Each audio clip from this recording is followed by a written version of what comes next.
It's Hello, Angles. everyone.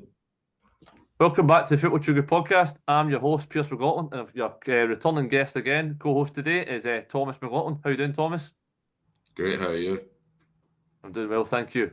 So we're going to talk about today the English Premier results, then we'll move on to Scottish Premiership results, and then we'll talk a bit about Celtic and Rangers behind the scenes, what's happening, and we'll finish off with the Asian football news. So, Tommy, we're going to start with the English Premier League results. I'll read out the results for you. So the results are Sunday, the 23rd of November. We had Bournemouth 2, West Ham 2, Brighton 2, Brentford 1, Fulham 1, Sunderland 0, Liverpool 0, Nottingham Forest 3, Wolves 0, Crystal Palace 2, Newcastle United 2, Manchester City 1, Leeds United 1, Aston Villa 2, Arsenal 4. Monday, the 24th of November, we had Arsenal 4, Tottenham Hotspur 1. And then yesterday, which was Tuesday, the 25th, and that was Manchester United 0, Everton 1. So, Tommy, what results there stand out to you? There was a lot of big upsets in this week recently, as you can see with the big score lines. But the one that's kind of stood out to me the most was the Newcastle versus Manchester City, because of Manchester City's they ran away with the league last year. So that big upset is going to kind of stop them from actually winning the league this year, I would say, because it's going to knock the confidence out of them. Because Newcastle this season have looked pretty decent, and I watched the game, and it was an end-to-end game, but Manchester City's defence was shambolic, to say the least. Okay, good talking points there, Tommy. Yeah, like you say, it was a great weekend for English Premier League. There's a number of matches you could choose there.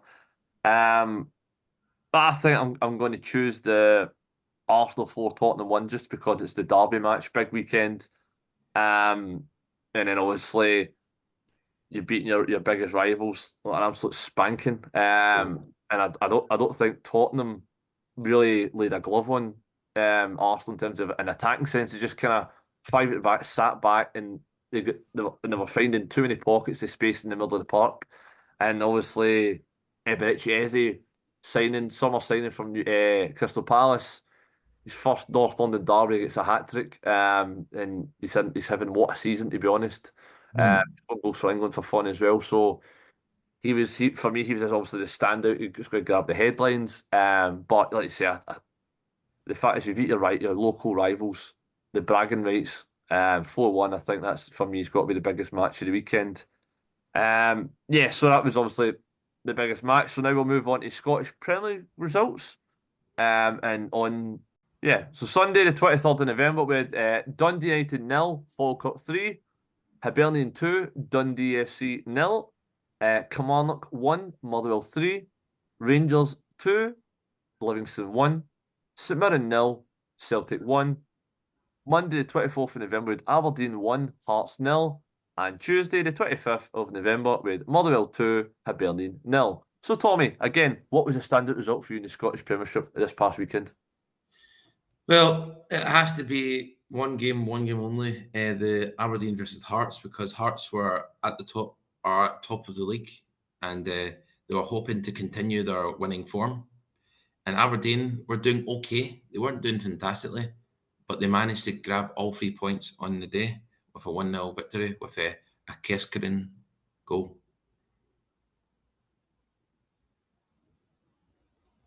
Was that it? Yeah. Oh, aye. Short and sweet, Tommy. Obviously, the famous Dandy Dons get a monumental victory at the weekend. Obviously, that's Hearts' first defeat of the season. Hearts have now dropped 3 points. They've dropped, what is that? Hearts have dropped 7 points in the last 3 games, so they've only taken 2 points out of a possible 9. It's their first defeat of the season, and when Hearts were running away with the league, bang 04-05 under George Burley, they lost at the same fixture number 13.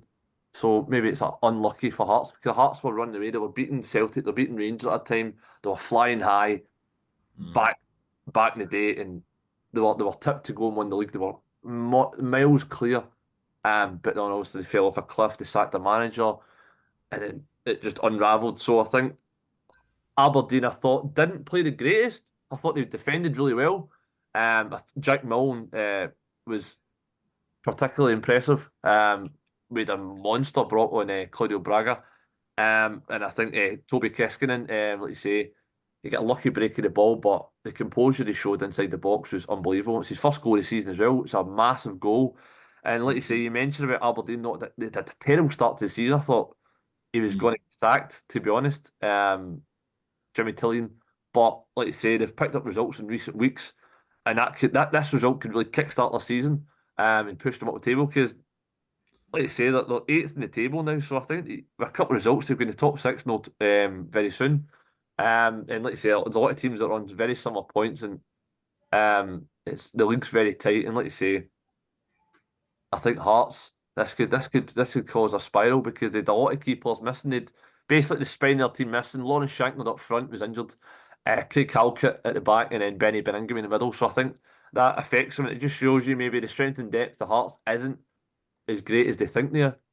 And obviously it then cuts the gap now down to 4 points. Celtic behind them, and Celtic have played a game less. So if Celtic win their game in hand, only a point behind. So this very much the title race is still on, and obviously Hearts have got a couple of interesting fixtures in the next few weeks. They've got to play Rangers and Celtic again. Rangers at Tynecastle and then Celtic at Parkhead. So very interesting. I think this for people saying that Hearts are going to win league, just wait until you get to January, February, March time. That's when the titles are usually decided. Because we've only played like one set of fixtures. So so I think for me it's too early to call.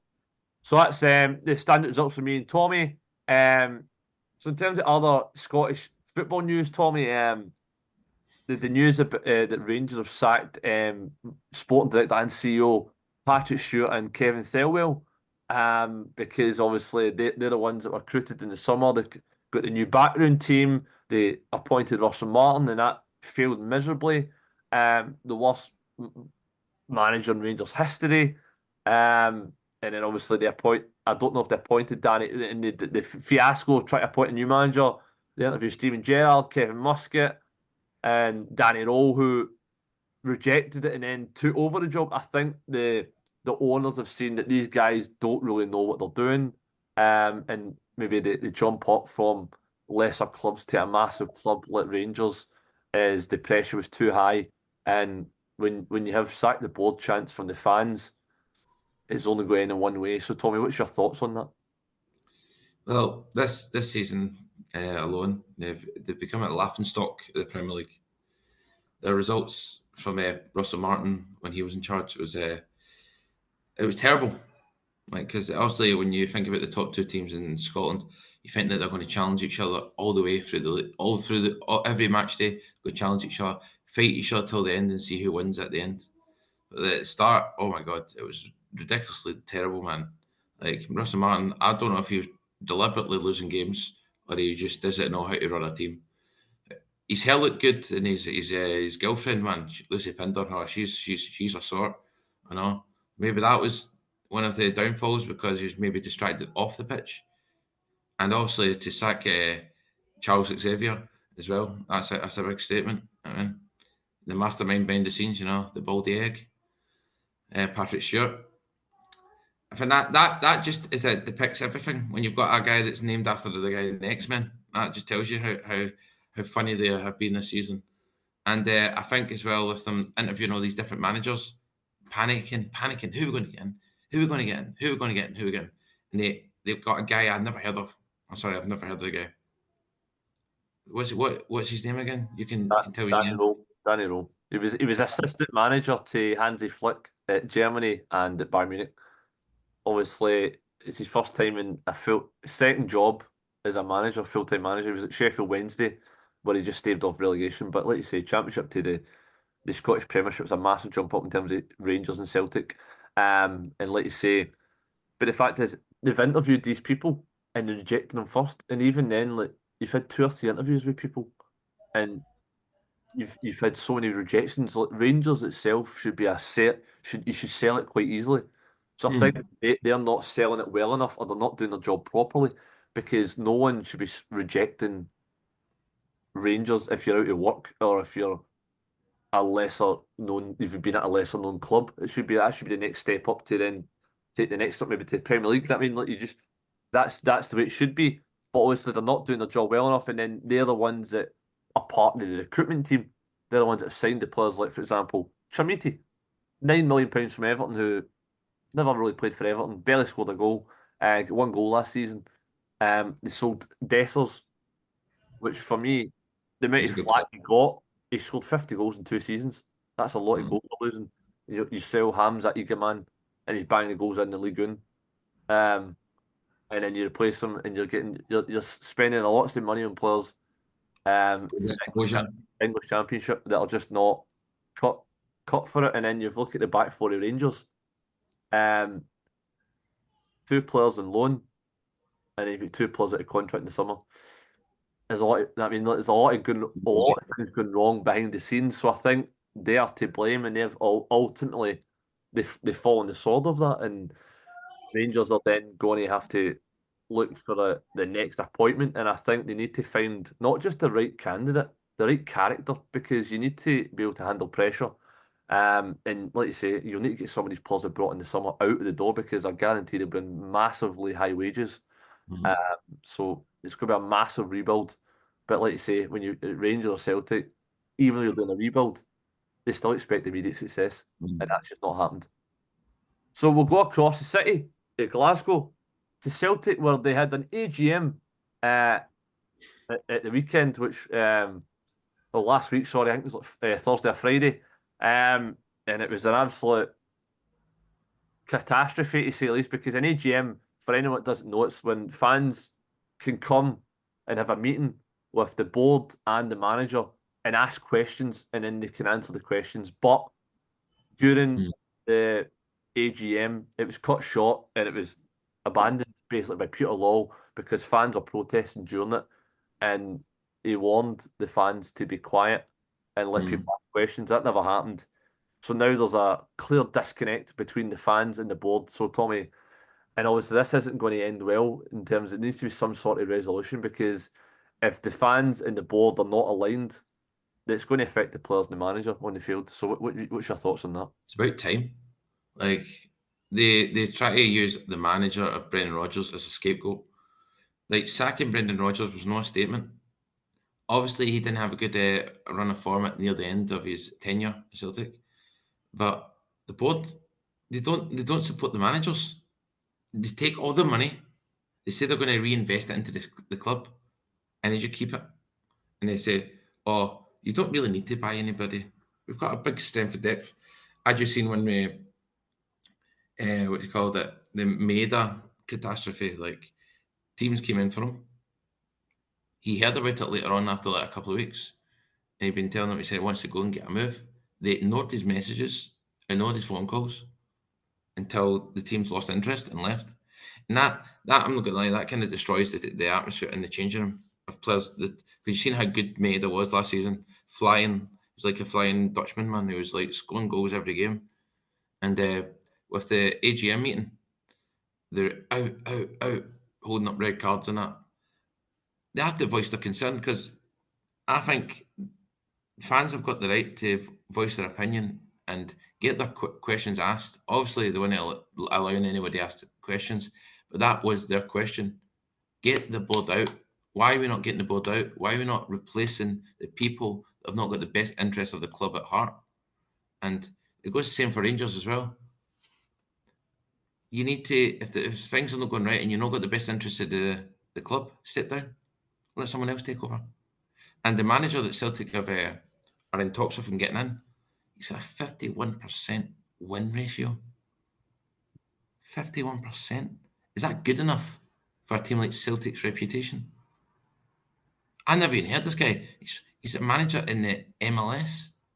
Aye. Wilfred Nancy, Columbus Crew. He's managed 2 clubs in the MLS. Vancouver Whitecaps, obviously from Canada, but and Columbus Crew. Obviously heard not too bad things about him, but like you say, it's like a massive step up. But like you say, Andrew's a big step up, but I think at least with Ange, you knew a bit of him because we watched him for Australia in the 2014 World Cup. So I've never seen anything from Nancy apart from some of his interviews on social media. But like you say, I don't think fans will be too convinced with the appointment. But they've identified him, and I think he is looking likely he will be the next manager next week, starting from December. But like you say, I think Celtic, like you said, summer to Rangers, the summer recruitment has been really woeful. In terms of not reinvesting the money in the squad because like they sold Nicholas Kuhn in the summer before the Champions League qualifiers. They didn't sign a right winger the whole window. So it then failed. They then lost out the Champions League money, and I think the thing with Celtic's board is they're a bit miserable. They're not really willing to reinvest because they think you should be able to work with what you've got. And like you say, I think if you're not giving the manager the tools to work with, what's he meant to do? And like you say, Celtic had a lot of key injuries as well. And I think like you've had Johnston out for a considerable amount of time, and you've had Jota, who's still out until next year. Also, Jota it's like a new signing when he comes back, but even then, he's not going to be fully fit when he comes back right away. You've got to ease him in slowly.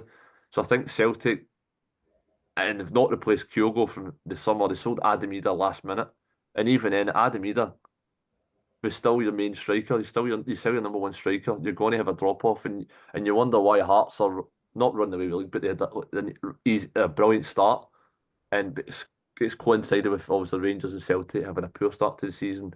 And I think for me, the title race is on, but Celtic and Rangers need to get the house in order behind the scenes, and then you can start getting stuff right on the park again because both of them are an absolute shambles at the moment. And I think January is a massive window for Hearts, Celtic, and Rangers because Hearts can reinvest like they do with Tony Bloom's money, not the same amount of money, but they still keep on FGMs. They need some squad players to strengthen them because I think they're looking a bit stale at the moment. And I think Celtic, Rangers really need to strengthen in the attacking areas because that's where they're lacking because the goals are just not flowing at the moment. But like I say, title race is on, but Celtic Rangers need to get the house in order. So now we'll move on to the final part of the show. I'll talk about Asian football news. So we'll start off with the K-League 1. On Saturday, the 22nd of November, we had Daejeon Han Citizen 1, Gangwon FC 1, FC Anyang 0, Suwon FC 1, FC Seoul 1, Gimcheong Sanmu 3, Gwangju FC 2, Ulsan HDFC 0, Pohang Steelers 0, Jeonbuk Hyundai Motors FC 0, and on Sunday, the 23rd of November, with one fixture, that was Jeju SK 1, Daegu FC 0, Daegu FC 1, sorry. So it obviously champions Jeonbuk a while ago. They've only one remaining fixture, second last fixture of the season. Jeonbuk top 76 points. Second, Daejeon Han Citizen on 62 points, and in third position, Gimcheong Sanmu on 61 points, and that is your cemented top three there. So that will be the Asian Champions League places below them as well. And then the bottom half of the table, we've got Daegu FC rock bottom on 33 points. They've got a fighting chance to avoid automatic relegation because they're only 3 points behind Jeju SK, but they've got a -6 goal difference on Jeju SK. They've got 36 points. And Suwon FC, the final relegation playoff place in 10th position on 42 points. And Ulsan HDFC, last season champions, just outside it on 44 points. So they'll be hoping just to get a point or two to save themselves from the relegation playoffs. Well, there was no G League 1 action. Yeah. So that is all your latest Asian football news. And that's us in the podcast. Until next time, we'll see you later. Bye-bye. Bye-bye.